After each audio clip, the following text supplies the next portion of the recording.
మధు కాలేజ్కి రావడం మానేసి 10 డేస్ అయిపోయింది. ఎదురుచూసి నాకు విసుగొచ్చింది. మధుని చూడకుండా ఉండలేనని నాకు అర్థమైంది. కానీ కాలేజ్కి రావడం లేదు.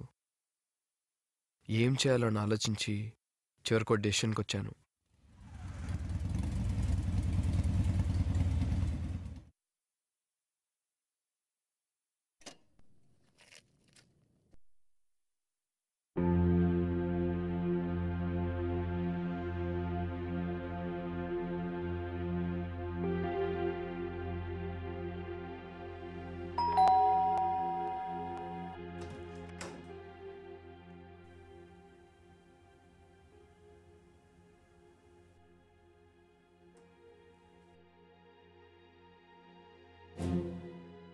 ఎవరు మీరు?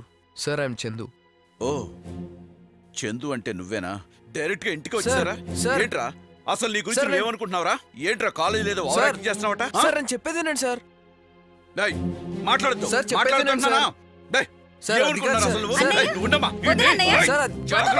వదలంటున్నానా? వదలన్నయ్యా వదలు. నేను నువ్వు లోపలికెళ్ళు. జాగ్రత్త. వెళ్ళన్నయ్యా.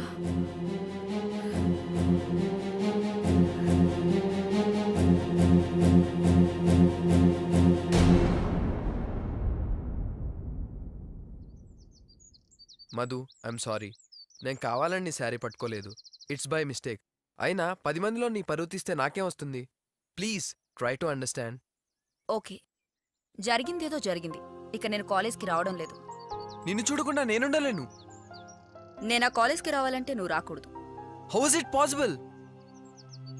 అయినా నువ్వేంటో నాకు అసలు అర్థం కావట్లేదు. నేను లవ్ చేస్తున్నానంటే నమ్మవేంటి? నువ్వెందుకు లవ్ చేయవు? Why don't you love me? Love వస్తువు కాదు, అడగ్గానే ఇచ్చేయడానికి. అయినా నీది లవ్ కాదు, కేవలం అట్రాక్షన్. అట్రాక్షన్ కాదు, లవ్. 1 year నుండి నిన్ను సిన్సియర్గా లవ్ చేస్తూనే ఉన్నాను. అదే సిన్సియారిటీతో వేరే అమ్మాయి వెనకాల పడుంటే 1 dayలో ఐ లవ్ యూ చెప్పేది. ఇంపాసిబుల్. 1 day కాదు కదా, 10 years నువ్వు ఆ అమ్మాయి వెనకాల పడ్డా మనసులో ప్రేమ లేకుండా నీకు ఐ లవ్ యూ చెప్పదు. చెప్తుంది. చెప్పదు. చెప్పితే నువ్వు చెప్పినట్లు చేస్తాను. మాట మీద ఉంటావా? మాట మార్చను. 2 days 2 months హాలిడేస్ కంప్లీట్ అయ్యే లోపు నువ్వు ఈ ఛాలెంజ్ లో గెలవడానికి ట్రై చేయి చందు.